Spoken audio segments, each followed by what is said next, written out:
Today I've decided to build another coil gun.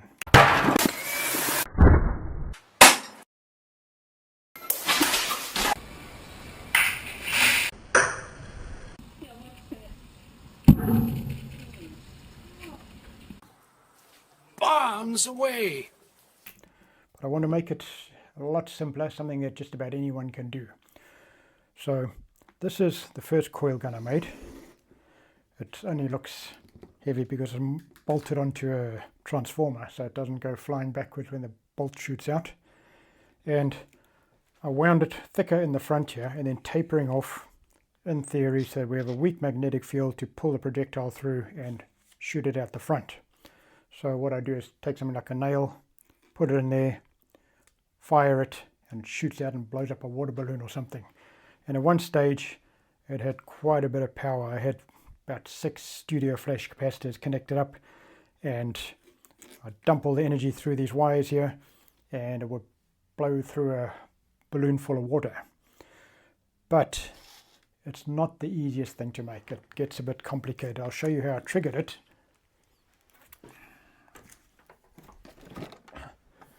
This was my triggering device. At one stage there's so much current going through that one of these switches welded together. So I had to add another switch over here to be able to switch it on and off. So this system has a camera flash, and I've tapped into the capacitor to take the charging circuit and charge a 3300 microfarad capacitor here, 450 volt capacitor. It's only charging it to about 250, 300 volts. And then I was using a silicon controlled rectifier, an SCR, to switch that power out of the wires to sometimes either just blow up a piece of copper wire or something like that, or trigger my coil gun. But that's ever so slightly complicated and possibly dangerous for some people to work with. Not dangerous for me to work with, of course. So that was the original coil gun. Then I decided I want to make something smaller. Now, what do we need to make a coil gun? We need a tube of some sort to put the projectile in with a winding around it to make an electromagnetic solenoid. And we need something, a capacitor to store energy. And we need something to charge that capacitor. And then we need a switch to trigger that capacitor to dump the electricity through the winding. So what's the simplest thing we've got that can do that? Camera flash. This old flash has a big capacitor inside there. It's got a charging circuit that charges it to about 250 volts. And it's got a switching circuit which you can actually connect to your camera. You can do all sorts of things where you use your camera circuit to trigger the flash to go off and blow something up, or trigger a coil gun or something like that. Or you get an optical sensor like this, and you use the pre-flash of your camera to trigger the optical sensor, shoots out the coil gun, and then the main flash, when that fires, that captures the event. So there's a lot of things you can do with this, and it's actually quite simple to make, although I will say it's a bit dangerous if you don't really know what you're doing. What I've done, I'm not going to open it, I'm going to explain it, is I opened this up. There's a flash tube there. Both wires from the capacitor go straight up to the flash tube. All you have to do is unsolder that one wire, or cut it from one end of the flash tube, and then join 2 wires there and join it together again. So if I charge this flash up here, and then when the ready light comes on, I'll fire it, all the current is going through here. And we can harness that energy. Now I'll just make up some numbers here to make it simpler to understand. If this takes 1 second to charge, it takes a bit longer, but let's say it takes 1 second to charge 250 volts and at 1 amp. So we got 1 amp, 1 second, 250 volts. If we dump that energy in half a second, it's going to be 2 amps. This flash fires in about 1,000th of a second. So we dump that 1 amp at 250 volts in 1,000th of a second, we've got 1,000 amps and 250 volts, 25,000 watts of energy to play with. Now I'll just demonstrate something I tried. Got this little solenoid here. So 12 volt solenoid. It's not made to work with 250 volts, but if it's a fast enough trigger, that's okay. It can last for 1/1000th of a second at 250 volts. So I unplug this, plug this in series with it. Just don't touch those wires. Most likely won't shock you because it's just one end, but better not to find out the hard way. Now, this solenoid is made to pull in when there's energy. If I power that on, it shows ready now, and I fire it, that solenoid pulls up. It's already warm. From one shot, it's already warm. I'll just show you the kind of energy that's got. So there's our little solenoid. I'll rest this lens cap on it.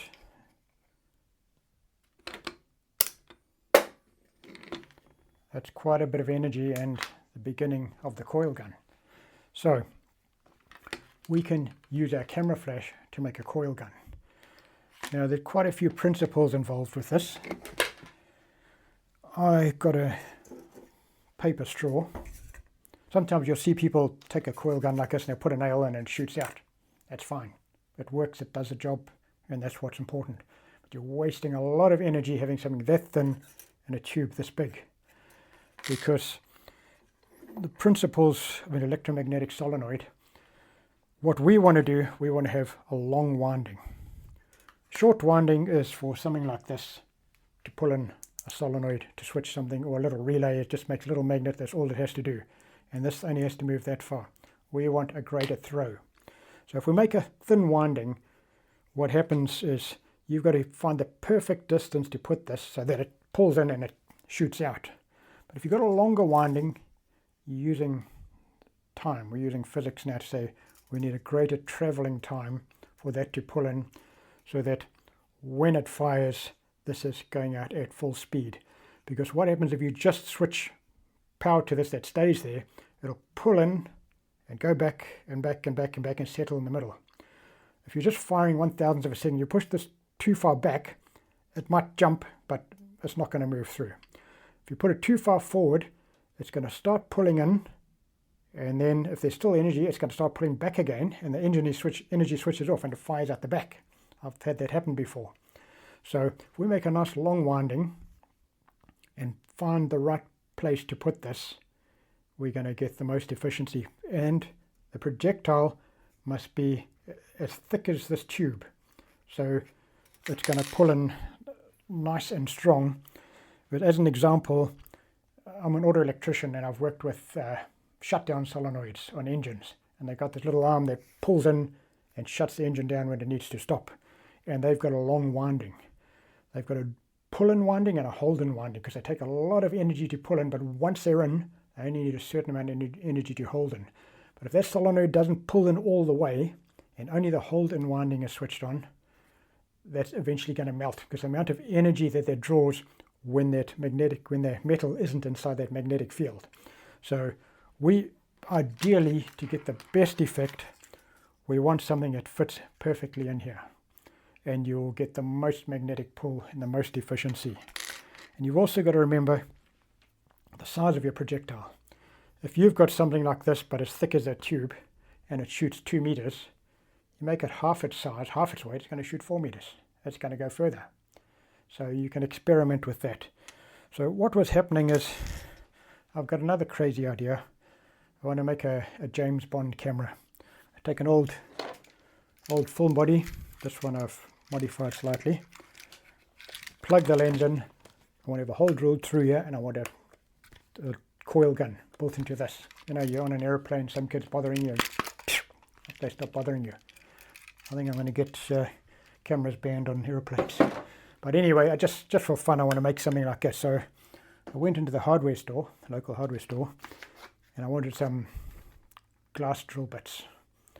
While I was there, this elderly lady says to me, "Have you got everything you want?" I said, "I think so." I said, you probably don't have exactly what I want, but I might have to go to another shop and get some drinking straws, or the one shop is selling stainless steel drinking straws. I said, "I need little thin tubes to make a coil gun with." She said, "Come and look over here." And I hit the jackpot. A bunch of different sized tubes.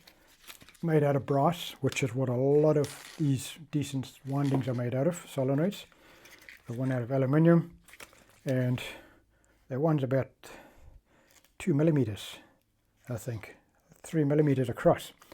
So I could possibly use the very thin one to go into my lens. Someone's sending me a lens that's got a bit of fungus in it, and like I said, I'm going to drill right through it, make a coil gun inside. We take the built-in flash of the camera and we take the wire off the one end, run it through here, maybe through the contacts to the lens, and have a little coil gun inside there. So I might eventually be able to photograph something. If I make it thin enough, it doesn't show so much in the picture. I might be able to photograph it coming out by using the flash, and actually use the same camera and lens to photograph the coil gun, which is built into the camera.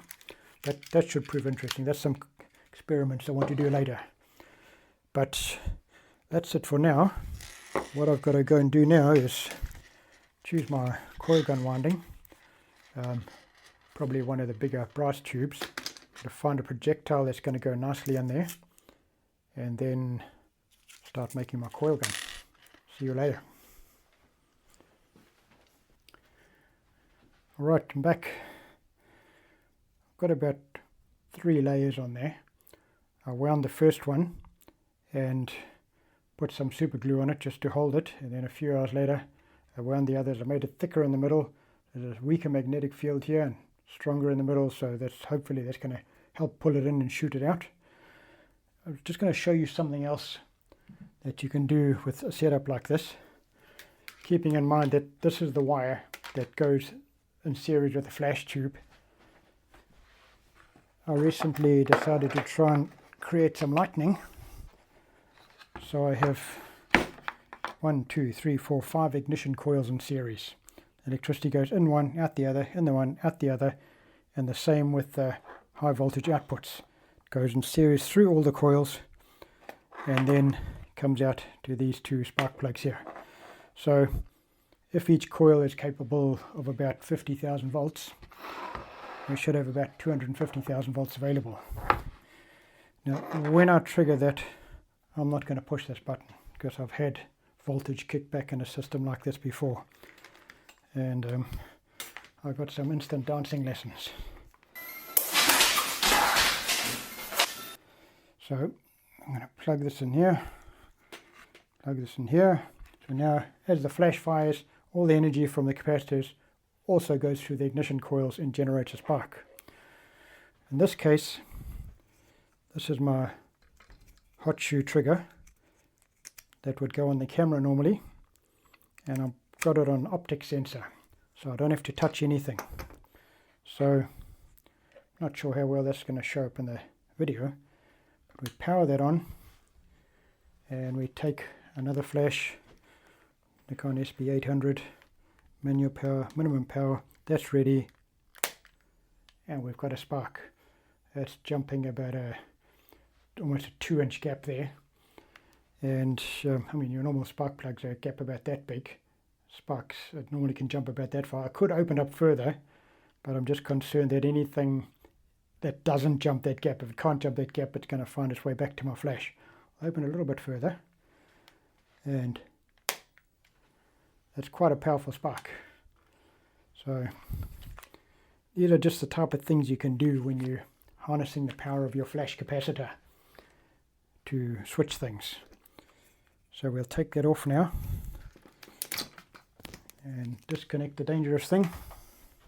I have a couple of dangerous things available. Better not show them all.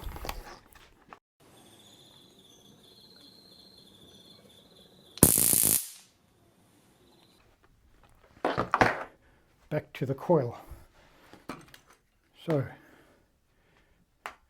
this is still in the highly experimental stage. I could have possibly made this thicker, and this pipe's got a bit of a bend in the meantime, so I'll try and straighten that out a bit. Might have to put a long screwdriver through. That looks a bit better. I can see through it. If you make the coil too big, I've experienced this in the past trying to power things with this, it doesn't flash at all. There's too much resistance, and possibly the build-up time.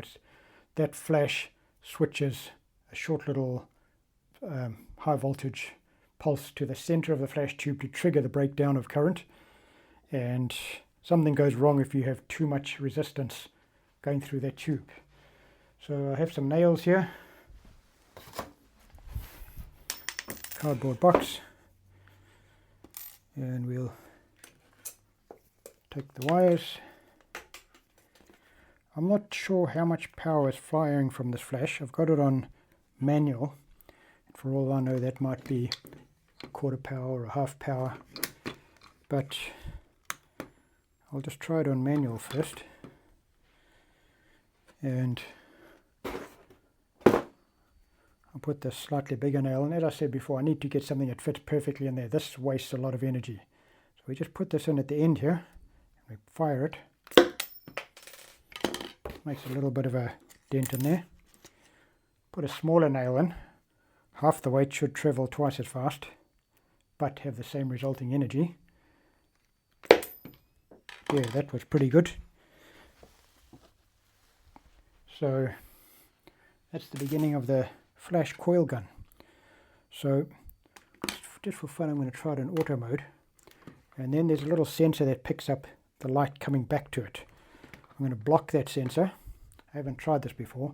See if we get more power out of it than that. I'll take the bigger nails just for fun. That one we know that didn't go too well. It says it's charged up, and kind of similar. But the next one I'll make, I'll put more windings on here to get a stronger magnetic field, but we've got to see if the flash can handle that, whether it's going to be able to fire that. But eventually I'll mount that on here, aim it at a water balloon, fire my camera with an automatic flash mode. The pre-flash will trigger this to fire, and then we've got the traveling time of the projectile coming out. We've got to work out how long it takes to hit there. So possibly initially I'll take a photo at night. When the flash fires, I'll pick up where the projectile will be, and that's the distance I can put the water balloon, and then I can start playing with different speeds. So if I set my flash to rear curtain, it'll fire the pre-flash, and then the flash will fire at the end of the exposure. I could set it at night time to half a second, and half a second later the flash will go off. Or I can just keep backing it off down to, might find that at 1/30th of a second this pops the balloon, and it's a perfect time to capture the explosion. So that's the beginning of the coil gun flash. I'll make another video where I drill a hole in a lens, and I'll put this thin pipe through it. A nice thin little pipe here. I want to put that down the center of a lens with a little winding around it, and maybe a needle, and see how well that works. I may even be able to photograph the world's first coil gun lens balloon explosion, unless someone gets in before me. But thanks for watching.